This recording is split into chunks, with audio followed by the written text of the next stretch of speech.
এই লোকটি ছিল কোটি টাকার মালিক, কিন্তু পেট্রোল নিতে গিয়ে হঠাৎ তার কাছে কিছু একটা অদ্ভুত মনে হলো। আসলে তার পকেটে থাকা সমস্ত নগদ টাকা ছাই হয়ে গিয়েছিল। তখন সে সঙ্গে সঙ্গে গাড়ি ঘুরিয়ে নিজের বাড়িতে ফিরে গেল। মাটিতে পড়ে থাকা নোটগুলো তুলে জানালার কাছে গিয়ে সেগুলো বাইরে ছুড়ে দিল। বাতাসে ভেসে থাকা নোটগুলোর দিকে সে একদৃষ্টিতে তাকিয়ে রইল। মনে মনে প্রার্থনা করছিল যেন তার ধারণা ভুল হয়, কিন্তু পরের মুহূর্তেই একটি নতুন নোট বাতাসের মধ্যেই ছাই হয়ে গেল। নিজের সন্দেহ নিশ্চিত করার জন্য সে উপরে গেল এবং একটি বিখ্যাত ভ্যান গো পেন্টিং নিয়ে এলো। সে ভিলার দরজা খুলে পেন্টিংটি ঠিক ঘরের ভেতর ও বাইরে সীমানায় রেখে দিল। অদ্ভুত ঘটনা ঘটল।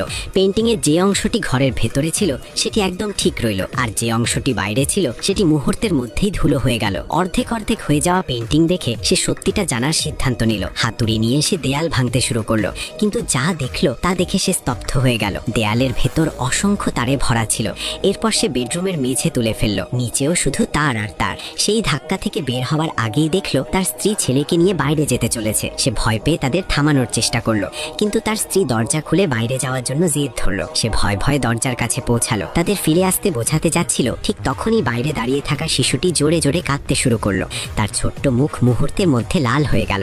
স্ত্রী আতঙ্কিত হয়ে নিচের দিকে তাকালো। ছেলেটির ছোট ছোট জুতাগুলো দ্রুত গলে মাটিতে পরিণত হচ্ছিল। সে তার নাম ধরে চিৎকার করতে লাগলো। তার হৃদয় বিদারক চিৎকার শুনে লোকটি আর নিজেকে আটকাতে পারল না। সে পুরো গতিতে বাইরে ছুটে গেল। শিশুটিকে তার স্ত্রীর কোলে থেকে তুলে নিয়ে ভেতরে ছুটে এলো। সে ভেতরে ঢোকার সঙ্গে সঙ্গে পড়ে থাকা জুতাগুলো এক ঝটকায় ছাই হয়ে গেল। কিন্তু পরের মুহূর্তে ছিল আরো ভয়ঙ্কর, কারণ যে শিশু